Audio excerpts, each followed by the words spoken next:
செல்வமும் நிதமும் பெற்று நீடூழி வாழ்க.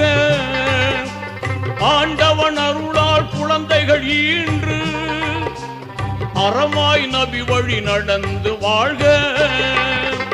வல்லவன் அருளால் நல்லறம் பேணி, வல்லவன் அருளால் நல்லறம் பேணி வாழ்க வாழ்கவே வாழ்கவே.